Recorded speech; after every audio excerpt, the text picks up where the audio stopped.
व्रतों के प्रकार तो मूलतः 3 हैं। नित्य, नैमित्तिक और काम्य। नित्य व्रत उसे कहते हैं जिसमें ईश्वर भक्ति या आचरणों पर बल दिया जाता है, जैसे सत्य बोलना, पवित्र रहना, इंद्रियों का निग्रह करना, क्रोध न करना, अश्लील भाषण न करना और परनिंदा न करना, प्रतिदिन ईश्वर भक्ति का संकल्प लेना आदि नित्य व्रत हैं। इनका पालन नहीं करते से मानव दोषी माना जाता है।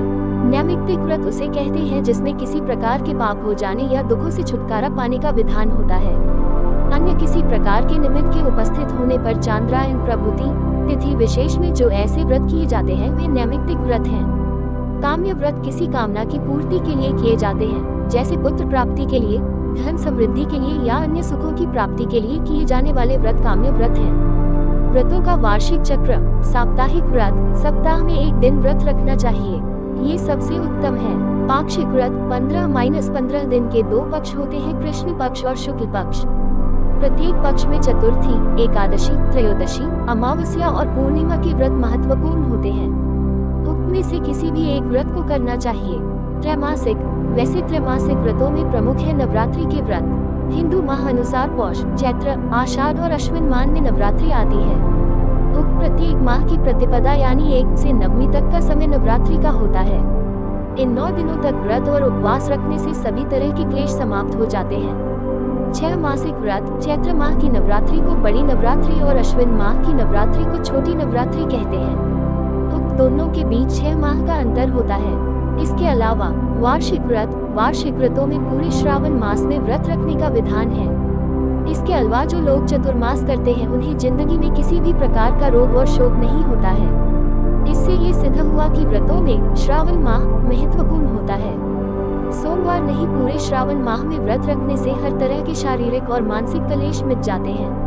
उपवास के प्रकार। प्रातः उपवास, अध्योपवास, एकाहार उपवास, रसोपवास, फलोपवास, दुग्धोपवास, तक्रोपवास, पूर्णोपवास, साप्ताहिक उपवास, लघु उपवास, कठोर उपवास, टूटे उपवास, दीर्घ उपवास। लेकिन हम यहाँ वर्ष में जो व्रत होते हैं उसके बारे में बता रहे हैं। प्रातः उपवास। इस उपवास में सिर्फ सुबह का नाश्ता नहीं करना होता है और पूरे दिन और रात में सिर्फ 2 बार ही भोजन करना होता है। अधोपवास। इस उपवास को शाम का उपवास भी कहा जाता है और इस उपवास में सिर्फ पूरे दिन में एक ही बार भोजन करना होता है। इस उपवास के दौरान रात का भोजन नहीं खाया जाता। एकाहार उपवास। एकाहार उपवास में एक समय के भोजन में सिर्फ एक ही चीज खाई जाती है, जैसे सुबह के समय अगर रोटी खाई जाए तो शाम को सिर्फ सब्जी खाई जाती है। दूसरे दिन सुबह को एक तरह का कोई फल और शाम को सिर्फ दूध आदि। रसोपवास। इस उपवास में अन्न तथा फल जैसे ज्यादा भारी पदार्थ नहीं खाए जाते, सिर्फ रसदार फलों के रस अथवा साग सब्जियों के जूस पर ही रहा जाता है। दूध पीना भी मना होता है, क्योंकि दूध की गणना भी ठोस पदार्थों में की जा सकती है। फलोपवास। कुछ दिनों तक सिर्फ रसदार फलों या भाजी आदि पर रहना फलोपवास कहलाता है। अगर फल बिल्कुल ही अनुकूल न पड़ते हो तो सिर्फ पकी हुई साग सब्जियां खानी चाहिए। दुग्धोपवास। दुग्धोपवास को दुग्धकल्प के नाम से भी जाना जाता है।